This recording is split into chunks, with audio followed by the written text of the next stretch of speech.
Bonjour à tous, bienvenue dans ce nouveau webinaire organisé par Upflow en partenariat avec LR Hermès sur comment vraiment encaisser son chiffre d'affaires pour les PME et les startups. Salut Alexandre, bonjour Emmanuel. Bonjour à tous. Juste avant de commencer, on sera aujourd'hui une petite centaine à participer à ce webinaire. Est-ce que vous pourriez me dire si vous nous entendez bien, si vous voyez notre écran dans le chat? Bonjour Quentin.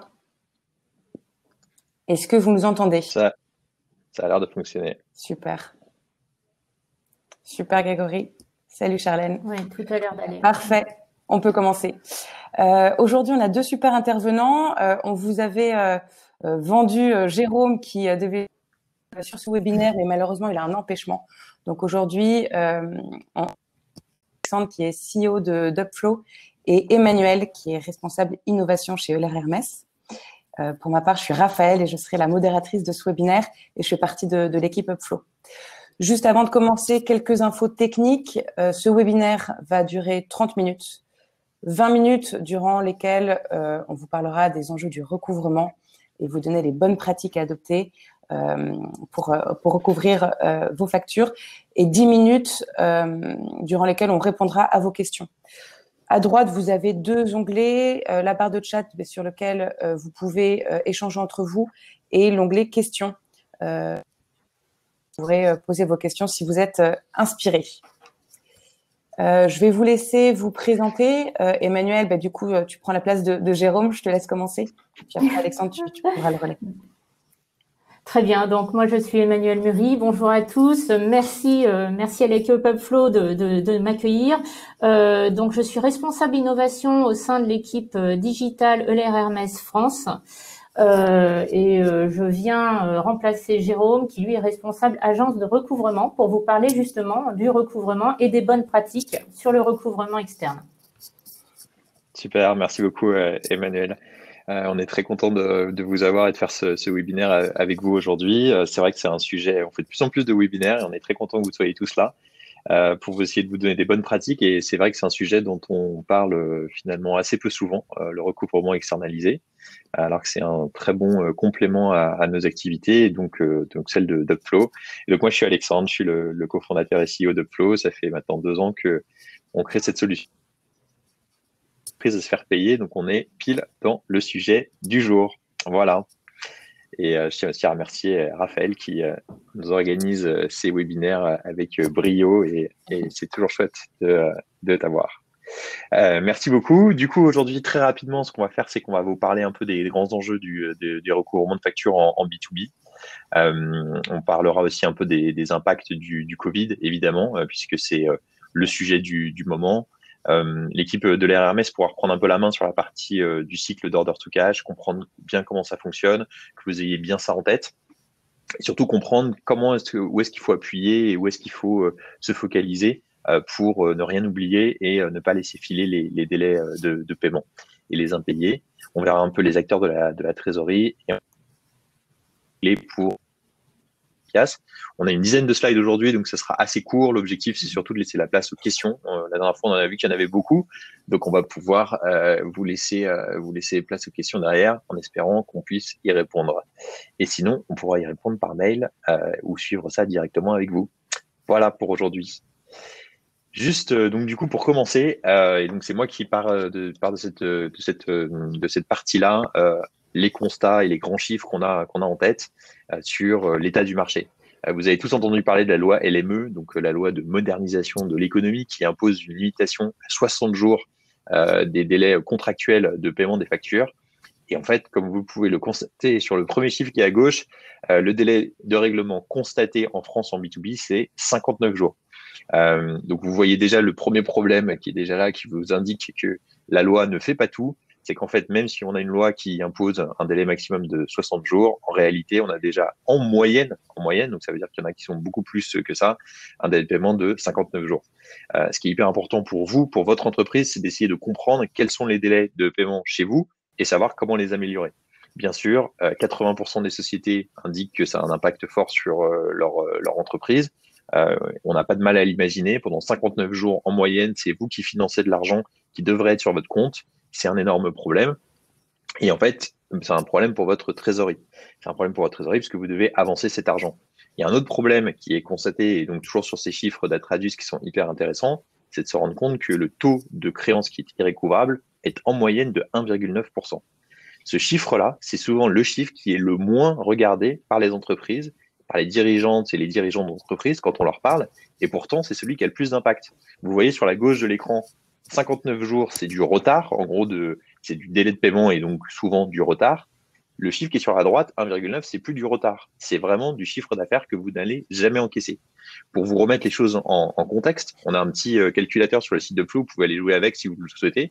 Si vous faites 10 millions de chiffre d'affaires et vous avez 1,9% de taux de défaut, ça correspond à 15 000 euros par mois qui sont perdus. Et quand on dit perdu, c'est vraiment de la perte nette que vous allez impacter au PNL. Parfois, les gens ne le passent pas en comptabilité, ils préfèrent laisser les factures impayées. Nous, chez Upflow, on vous aide à bien le mesurer. Mais en tout cas, c'est vraiment quelque chose qu'il faut que vous preniez en compte parce que vous avez probablement engagé tous les coûts, vous avez repayé vos salaires, vous avez payé vos matières premières en fonction de votre type d'entreprise et vous n'êtes jamais payé de ces montants-là. C'est le plus gros vecteur d'amélioration et c'est celui sur lequel il faut travailler lorsque vous parlez de sujets de recouvrement et de vraiment à bien focaliser. Et on verra avec Euler Hermès comment est-ce qu'on peut améliorer ce chiffre. Sur la slide d'après, on vous fait un petit focus sur le Covid. Je vais passer rapidement dessus parce que il n'y a pas grand-chose de très révolutionnaire là-dessus. Vous l'avez vu dans les derniers mois, les délais de paiement ont eu tendance à s'accélérer, à s'allonger plutôt que de s'accélérer au contraire, à s'allonger. Ça a un impact très fort. 60% des entreprises disent que les entreprises ont constaté l'augmentation de ce délai moyen de paiement. Les principales sociétés qui sont touchées, c'est les petites entreprises. Donc ça, c'est vraiment le truc le plus important. C'est pour ça qu'on se focalise énormément sur ces entreprises pour les aider à ne pas laisser filer leur poste client. Et l'autre chiffre qui est important, qui est communiqué d'ailleurs par Euler Hermès, c'est celui des taux de défaillance, donc le 1,9% dont on parlait tout à l'heure. Il aura tendance à augmenter cette année. On n'est qu'au début de la crise. Il y a eu beaucoup d'effets de liquidité apportés par les marchés, notamment par l'État, avec les prêts garantis, qui pour l'instant ont permis aux sociétés de survivre. Il va sûrement y avoir un impact très difficile sur la fin de l'année avec des défaillances qui vont arriver, des sociétés en difficulté. L'important, pour vous de votre côté, c'est que vous sachiez identifier ces clients pour que vous ne fassiez pas partie des gens qui ne se font pas payer et que vous ne soyez pas impacté par ces 14% de hausse de défaillance qui vont arriver en 2020 et de manière générale, essayez de le limiter au maximum. Voilà. Alors, tout ça, c'est bien, c'est les chiffres catastrophiques, mais la question, c'est comment faire ? Et la question comment faire, c'est déjà bien comprendre quels sont les différents cycles du cycle de recouvrement, quelles sont les différentes étapes. Ce cycle qu'on appelle le cycle d'order to cash. On en parle souvent dans nos webinaires. Souvent, on a tendance à ne pas prendre en compte l'intégralité de ce cycle qui commence à la facturation, tout simplement. Ne pas perdre de temps pour facturer, c'est hyper important. Sur la partie du recouvrement en lui-même, une fois qu'on a facturé rapidement et qu'on a facturé correctement, va venir l'étape de relance internalisée. C'est une étape que nous, on gère beaucoup chez Upflow et qu'on vous aide à gérer, mais il y a plein d'autres solutions pour le faire. Mais c'est très, très important que vous ne perdiez pas de temps et surtout que vous n'attendiez pas les derniers moments pour passer votre facture, soit en perte, soit la passer dans un recouvrement externalisé. Donc, ça commence par cette relance internalisée qui peut faire appel à plein d'étapes chez vous en interne et notamment pour gérer tout ce qui est à l'amiable. La deuxième étape, ça va être la mise en demeure. La mise en demeure va constater l'impayé et va vous permettre de préparer juridiquement le terrain pour la suite. Et c'est très, très important de le faire également. Et c'est à partir de ce moment-là que vous allez pouvoir passer, si vous n'êtes toujours pas payé, à des procédures externalisées. Et c'est là que je passe la main à Emmanuel. Merci Alexandre. Effectivement, le 1,9% de créances irrécouvrables, eh bien, elles sont là. Ça veut dire que les bonnes pratiques, c'est effectivement de faire vos propres relances, de finir par une mise en demeure, mais de ne pas rester là. Ça veut dire que vous pouvez vous dire, j'ai été au bout de ce que je pouvais faire. Clairement, il y a des cabinets de recouvrement qui sont là, qui sont professionnels et qui sont là pour vous accompagner sur la suite. Donc, que fait un cabinet de recouvrement? Bon, ça dépend évidemment des types de cabinets. Ils font tout ou partie des actions que je vais lister. On commence généralement par une procédure à l'amiable. Suivi d'une procédure judiciaire si la procédure à l'amiable a échoué. Donc, procédure à l'amiable, on reprend un petit peu tout à zéro. Ça veut dire qu'on envoie nous-mêmes une lettre recommandée en tête Euler Hermès ou en tête autre cabinet. On fait des relances téléphoniques. Il y a des juristes spécialisés qui appellent les débiteurs pour convenir d'un échéancier et selon le montant de la créance, en tout cas pour nous sur le recouvrement un petit peu positionné sur des montants plus hauts, on fait appel à un négociateur qui va se déplacer sur le site du débiteur pour convenir avec lui d'un échéancier, pour le rencontrer et pour tenter une dernière négociation. Il faut savoir que cette procédure de recouvrement amiable a généralement beaucoup de succès, même si vous pensez avoir vous-même fait, et très bien, vos relances par ailleurs. Ça peut échouer aussi. Si ça échoue, on passe donc en procédure judiciaire et là, c'est tout l'intérêt d'avoir fait aussi la partie amiable avec un cabinet de recouvrement. On reprend le dossier et on le confie à un tribunal de commerce pour une injonction de payer. Clairement, la complétude du dossier aide à avoir une injonction de payer positive qu'ensuite on fera exécuter par huissier. Donc, c'est là où, et j'y reviendrai dans les clés du recouvrement, avoir un cabinet de recouvrement qui est sur place au plus près du débiteur est un véritable avantage puisque généralement, ces cabinets de recouvrement ont leur propre réseau d'huissiers et ont la connaissance de ce que les tribunaux de commerce préfèrent en termes de documentation. Voilà, donc je vais… Juste pour ajouter un élément, Emmanuel, qui était intéressant, c'est effectivement ce qu'on voit beaucoup si on revient juste sur la slide d'avant, Raphaël, sur le cycle. Un des aspects qui est très efficace, c'est le changement d'interlocuteur. C'est vraiment lorsque vous avez des relances internes qui sont arrivées un peu au bout, et parfois, souvent, on nous pose la question de se dire pourquoi est-ce que la relance à l'amiable par un cabinet externalisé fonctionne mieux que une relance amiable puisqu'elle est internalisée par mon client. Et souvent, en fait, le simple fait que votre client reçoive une lettre très gentille, mais d'une autre personne, indique que vous êtes en train de prendre les choses en main, que vous n'allez pas vous laisser faire, que vous avez mandaté quelqu'un pour le faire. Et très souvent, le changement d'interlocuteur va permettre de débloquer certaines situations, notamment lorsque les gens ne répondent pas, etc. Donc, c'est un très bon complément qui permet d'éviter d'aller au tribunal, etc. Mais c'est ce qu'Emmanuel disait quand elle disait que ça avait de très bons résultats. C'est parce que ces changements d'interlocuteur peuvent vraiment avoir de l'impact fort sur votre client qui, dans la liste de tous les gens qui ne va pas payer, choisira probablement quelqu'un d'autre que vous lorsqu'il verra un beau courrier de la part de Euler Hermès ou d'un autre cabinet intervenir pour ce genre de recouvrement. Donc, un aspect bien important à garder. Et en plus, ça permet quand même de préserver la relation commerciale. Ça veut dire qu'on n'envoie pas les huissiers directement. Et ça, c'est très important. L'idée, c'est quand même que vous puissiez continuer à faire du business dans la mesure du possible avec votre client. Exactement. Super. Du coup, sur les panoramas des acteurs de la gestion de trésorerie, je te laisse le présenter rapidement. Donc très rapidement, vous avez des acteurs, notamment sur la relance interne, qui est vraiment quelque chose, une bonne pratique à avoir. Dans tous les cas, n'oubliez jamais de relancer sur les factures et d'avoir les bons éléments au niveau de la facture. Je vais passer brièvement sur ensuite tout ce qui existe au niveau de gestion de trésorerie parce que c'est toujours bon de le rappeler, même si la plupart d'entre vous le connaissent. Vous avez l'affacturage qui vous permet d'avoir un encaissement accéléré de votre facture. En gros, vous allez vendre votre facture à un factor qui va la racheter, qui va se charger lui-même du recouvrement. Donc ça peut être intéressant si vous avez besoin d'accélérer l'encaissement de votre facture. Il y a l'assurance crédit. Donc ça, c'est pour être sûr de couvrir ces impayés. En gros, vous allez couvrir votre poste client et si jamais il y a un impayé, dans ce cas-là, l'assureur, en l'occurrence, par exemple, Euler Hermès ou Atradus ou d'autres d'ailleurs, vous rembourse votre facture et c'est eux-mêmes qui vont se charger du recouvrement. Donc là, c'est à l'échéance de facture. Et enfin, si jamais vous n'avez pas fait d'affacturage ou d'assurance crédit, ce qui est logique dans la plupart des cas sur certaines sociétés, eh bien, dans ce cas-là, il ne faut pas oublier de faire passer, d'aller au recouvrement externalisé. Ça, c'est vraiment un réflexe à prendre. On voit, nous, dans notre activité, beaucoup trop de gens qui attendent trop longtemps avant de nous confier leur dossier. Et c'est dommage parce que du coup, ça tombe en créance irrécouvrable, alors qu'effectivement, un cabinet de recouvrement aurait pu agir à ce niveau-là. Ok, super intéressant. Alexandre, il me semble que c'était que tu voulais du coup peut-être parler de faire un petit focus sur le recouvrement interne. Ouais, tout à fait. Alors, c'était vraiment le point qui était important, donc qu'on évoquait précédemment. Surtout, ne jamais attendre le dernier moment, comme Emmanuel vient de le dire, et ne pas attendre surtout de commencer par un recouvrement externalisé.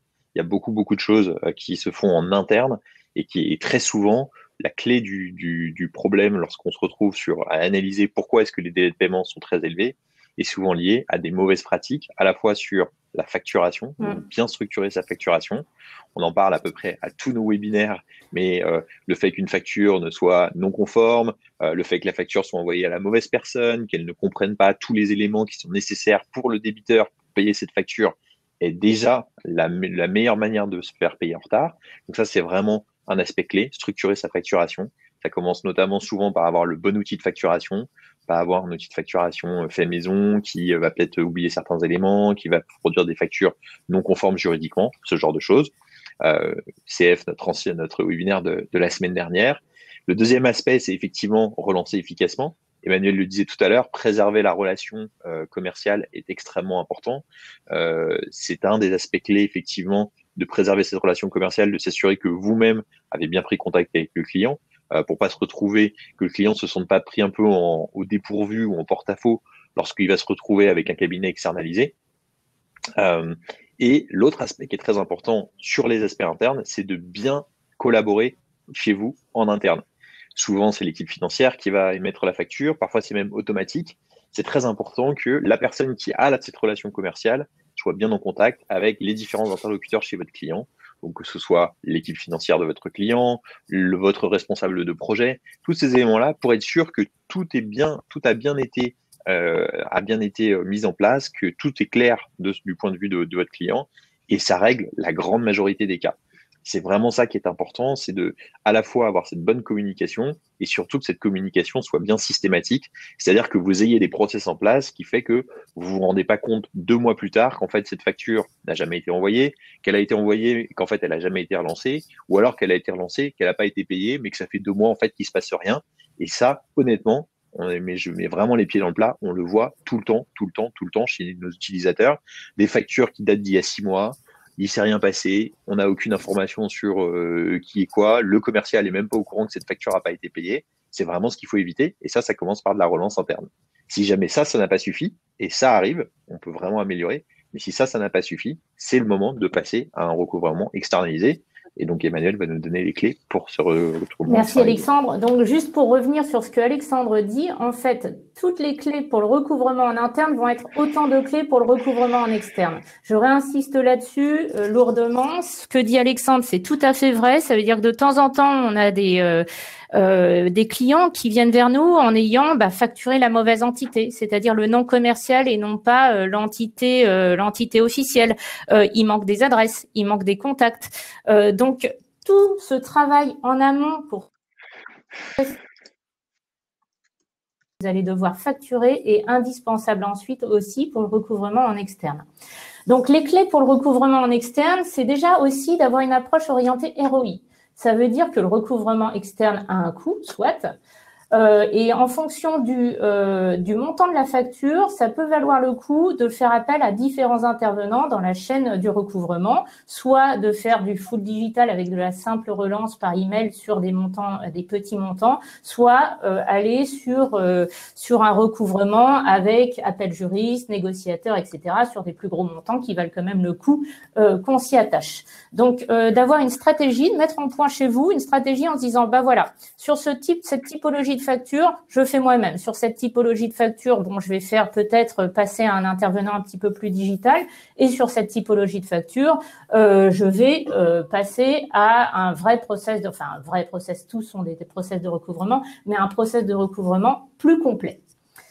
Donc ça, c'est une stratégie à avoir. L'autre aspect, c'est, et encore une fois, malheureusement, on se répète, mais c'est tellement vrai, de slide en slide, c'est de communiquer rapidement son dossier. Nous, ce qu'on voit, c'est souvent des clients qui ont effectivement été au bout de leur relance ou ne savent pas où en est leur facture et viennent nous voir un an et demi après.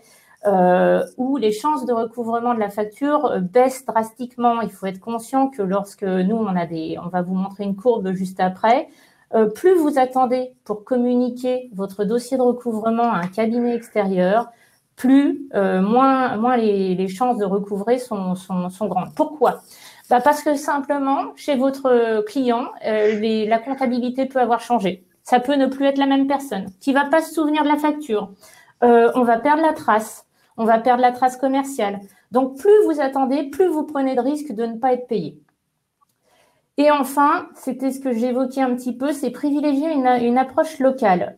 Pourquoi? Parce que le mieux, c'est quand même que le cabinet de recouvrement connaisse le tissu local économique, bien sûr, se dise, je sais ce qu'il y a à l'heure actuelle sur ce type de secteur d'activité, sur cette zone géographique. Je sais comment ça se passe. Ils connaissent un petit peu l'état des lieux du débiteur. Nous, ce qu'on fait, c'est également une étude de solvabilité avant d'appeler le débiteur, de façon à savoir exactement quel est l'état de sa trésorerie pour négocier au mieux et de façon pragmatique des échéanciers de paiement. Donc, plus vous avez un cabinet qui connaît bien le réseau local, mieux c'est, parce qu'ensuite, si jamais après ça se traduit par un tribunal de commerce, pareil, il faut connaître les us et coutumes des tribunaux de commerce, il faut avoir le réseau d'huissier local. Donc ça, c'est aussi une best practice à avoir. Merci. Voilà, donc là, je vais repasser la parole à Alexandre avec cette fameuse slide sur justement les délais de transmission. Ces fameux documents. Ouais. Ouais, et en fait, c'était le mot de la fin, et c'était ce qu'on voulait vraiment vous rappeler aujourd'hui, c'était que bien garder en tête que le temps est votre ennemi dans ce sujet des impayés. C'est-à-dire que plus vous allez attendre pour facturer, plus vous allez attendre pour relancer, plus vous allez attendre pour transmettre votre dossier à un cabinet de recouvrement externalisé, plus votre chance de ne pas être payé va augmenter en fait. Et c'est ce que vous voyez sur le petit schéma qui est là, qui est un schéma qui est sur la base des dossiers de l'RRMS. Donc c'est vraiment c'est vraiment ce qu'ils ont constaté eux-mêmes. C'est-à-dire que vous voyez la probabilité, vous êtes presque à 100%, ce qui est normal, hein, c'était les 1,9% dont on parlait tout à l'heure, lorsque vous allez rentrer au tout début, dans les premiers mois. Et puis au fur et à mesure, en fait, la probabilité de non-paiement ne fait qu'augmenter. Et c'est pour ça que tout votre challenge opérationnel pour vous en tant qu'équipe financière, que vous soyez CFO, dirigeante d'entreprise, ou que vous soyez sur ces aspects de business ops, quand vous réfléchissez à comment est-ce que vous allez mettre en place ce processus d'order to cash et de recouvrement, ça va vraiment être de faire en sorte que vous ayez du rythme, du côté systématique sur l'envoi de vos factures, le suivi, et que vous soyez vraiment, dès que possible, dans la situation où dès qu'il y a un problème, vous agissez, que ce soit vous ou une personne externalisée, comme c'est le cas avec les RMS ou d'autres cabinets qu'on a évoqués précédemment. Mais c'est vraiment de s'assurer que vous ne perdiez pas de temps et que vous permettiez d'avancer le plus rapidement possible sur ces impayés. Voilà pour ce qu'on avait à vous dire. Il faut agir tout de je suite. crois. Le mot est passé. Voilà, je pense que là, on a suffisamment enfoncé le clou. Super. Bon, on a respecté le temps. Félicitations à vous deux. Au niveau des questions, il y en a déjà 2 qui ont été posées par Quentin. Bonjour, par expérience, il est parfois difficile d'avoir un process fluide entre recouvrement internalisé et externalisé, notamment au niveau de la visibilité de ce qui est fait. Des conseils sur ce point. Ouais, Emmanuel, est-ce que tu veux répondre? Pour Emmanuel, ça. C'est une excellente question, effectivement. Nous, on a un service où effectivement on donne de la visibilité sur les actions de recouvrement entreprise. Après, c'est vrai qu'en termes de fluidité, pour passer du recouvrement internalisé au recouvrement externalisé, c'est tout l'enjeu sur lequel on est en train de travailler avec des partenaires tels que Upflow, pour que justement vous puissiez charger et envoyer votre facture au cabinet de recouvrement directement à partir d'Upflow et le suivre sur Upflow. Donc voilà, ça fait partie des chantiers sur lesquels on travaille sur le moyen terme, de façon à ce que ce soit plus facile pour justement le client de relancer et d'avoir un process fluide de bout en bout, que ce soit le recouvrement internalisé ou le recouvrement externalisé. En tout cas, il y a vraiment, effectivement, ça c'est le cas pour nous et les choses sur lesquelles on est en train de travailler, mais en tout cas, l'un des aspects clés, c'est de vraiment s'appuyer sur des solutions qui sont digitales. C'est-à-dire que par le passé, on avait vraiment un peu certains cabinets qu'on nommera pas, mais qui étaient vraiment dans cette approche extrêmement voilà, papier, on envoyait les courriers, les ceci, les cela, on savait pas très bien ce qui se passait, on donnait sa facture, puis ensuite on voyait pas vraiment ce qui se passait. N'oubliez pas que c'est vos clients quand même à qui ces personnes externalisées sont en train de parler. Donc c'est important que vous soyez bien au courant des échanges qui ont eu lieu, et puis ne serait-ce que parce que à la fin ça a un prix. Donc c'est important aussi que vous sachiez ce que si les gens travaillent ou pas. On vous conseille vraiment de mettre en place des solutions avec des solutions de recouvrement externalisées ou internalisées bien sûr, mais qui soient vraiment le plus digital possible pour que vous puissiez bien suivre ça. Euler Hermès a un service qui s'appelle Recouvrer ma facture qui est complètement digitalisé. Il y en a d'autres. Il y a beaucoup de communication en ce moment. On a par exemple nos amis de Legal City avec qui on échange aussi énormément, sur lesquels il y a beaucoup d'évolutions sur ces systèmes qui sont de plus en plus connectés, qui sont de plus intégrés à vos systèmes. Et c'est vraiment ça qu'il faut choisir par rapport à des cabinets qui vont avoir une approche plus old school, sur laquelle vous n'aurez aucune visibilité sur ce qui se passe. Vraiment, ça c'est un aspect intéressant. Voilà. Alors, juste pour rebondir sur ce que disait Alexandre, ça veut dire que nous, on est à la fois old school et à la fois digital. Il faut pas oublier que ce sont nos agences qui vont faire le travail et qui vont appeler le client. Donc, généralement, le client sera informé aussi par téléphone de l'avancée de son dossier. Ouais, non, c'est ce que je parlais de vraiment sur le côté digital, c'est sur l'aspect voilà, communication suivie. Et effectivement, oui. Après, effectivement, l'un des points et l'une des forces de l'RMS par rapport à d'autres acteurs, c'est cette présence locale, comme tu disais, qui est très importante lorsqu'on a des situations qui ne peuvent pas se déboucler juste par des emails. Une autre question, si il nous reste un petit peu de temps, donc on pourrait y répondre avec plaisir, qui est un peu plus technique. Au bout de combien de jours de retard faut-il passer sur un recouvrement externalisé? Donc c'est encore. Eh bien, dans ce cas-là, je propose de repasser sur la slide juste avant et nous avons la réponse. Attends. Donc, juste pour commencer sur la question de Quentin, effectivement, déjà, ça va dépendre de la typologie de débiteur avec lequel vous êtes traité. Si vous savez que c'est un débiteur pas très fiable qui répond pas, dans ce cas-là, n'attendez même pas. Je dirais, dès le mois 1, commencez l'action auprès du cabinet de recouvrement. En revanche, c'est quand même bien dans les bonnes pratiques. Vous voyez une inflexion de la courbe au bout du 3e mois, hein, clairement. Vous voyez que la courbe commence à changer d'angle et à passer à 45 degrés au bout de 90 jours. Donc, je dirais que vous avez entre 0 et 90 jours après la date d'échéance de facture pour communiquer votre dossier pour que ce soit efficace. Après, des aspects... Oui, vas-y, Alexandre. Vas-y. Ouais, non, je voulais juste rajouter que Vas-y, Emmanuel, excuse-moi. La subtilité, ça va être justement en fonction de comment vous sentez votre client. Est-ce que vous vous dites, oui, bon, il est dans un secteur d'activité risqué, je suis pas trop sûr. Dans ce cas-là, n'attendez pas, faites-le au plus vite. Sachant qu'encore une fois, un cabinet de recouvrement, c'est quand même pas au niveau commercial, je vous rassure, c'est quand même pas mal pris par les clients. C'est dans les us et coutumes. En revanche, si c'est un client qui vous dit non, mais c'est juste une petite question de timing et avec lequel vous vous entendez bien et sur lequel vous n'avez pas eu de précédent d'impayé, bon, vous pouvez vous permettre peut-être d'attendre un petit peu plus. Ouais, c'est ce que j'allais préciser, c'est qu'en fait, il y a aussi un aspect de prise en compte d'un contexte commercial qui est très important, notamment par exemple, est-ce que c'est un client avec lequel vous êtes encore en train de faire de nouvelles activités, c'est un client qui vous a payé régulièrement, c'est une facture qui est isolée, qui est impayée, vous n'avez pas besoin de tout de suite la mettre en recouvrement. Par contre, vous avez certains processus, certains patterns qui vont être très clairs, du type un client dont vous avez plus entendu parler depuis maintenant un mois, qui répond plus au téléphone, etc. Là, vous êtes dans une situation où il faut agir beaucoup plus rapidement. Ça, c'est un aspect vraiment important. Il y a aussi un autre aspect à prendre en compte dans cette question de à partir de combien de temps faut-il le faire. C'est aussi quels ont été vos derniers échanges. C'est-à-dire que si vous êtes vous allez parfois avoir des clients qui vont mettre beaucoup de temps à payer, mais vous êtes dans un échange constant avec eux. Ils vous expliquent pourquoi est-ce qu'ils peuvent pas payer, ils vous demandez un étalement, etc. Dans ce cas-là, même si la facture est très en retard, vous êtes peut-être dans une situation où commercialement, vous vous dites, OK, pas de problème, je passe pas en recouvrement externalisé. À l'inverse, voilà, encore une fois, plus de points de contact, une situation, un secteur qui est risqué, un client qui est peut-être en défaut sur d'autres sociétés. Là, pour le coup, il faut aller plus vite. Donc, c'est vraiment à vous d'adapter. Encore une fois, la clé, c'est d'avoir une bonne visibilité sur ce qui se passe. Très souvent, malheureusement, on voit des gens qui ont zéro visibilité. et qui se disent à la fin de l'année, ouh là là, on a beaucoup d'impayés, et qui commencent à ce moment-là à se réveiller. Et c'est là où c'est la catastrophe, en fait. Donc voilà, c'est vraiment ça qu'il faut éviter. Top. Merci pour ces réponses. Je vois qu'on a répondu aux questions. Est-ce que vous souhaitez ajouter peut-être un mot de la fin ou tout est bon pour vous?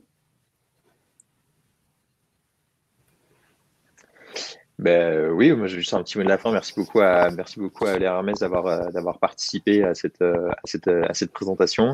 Nous de notre côté, on est très heureux de pouvoir voilà, continuer à vous aider et à vous donner des clés pour toujours vous aider à mieux vous faire payer. Et c'est un plaisir de le faire avec des partenaires aussi solides que Euler Hermès. Donc merci de votre participation, Emmanuel, et d'avoir pris au pied levé cette invitation suite au petit problème technique pour Jérôme. Merci Emmanuel, merci beaucoup Alexandre. Je suis ravie de voir que ce thème a une fois de plus intéressé nos internautes. Je vous donne rendez-vous la semaine prochaine pour un nouveau webinaire organisé encore une fois par Upflow. Et puis je vous souhaite à tous une très bonne journée. Au revoir. On ne s'arrête plus. À très bientôt. À bientôt. Merci. Au revoir.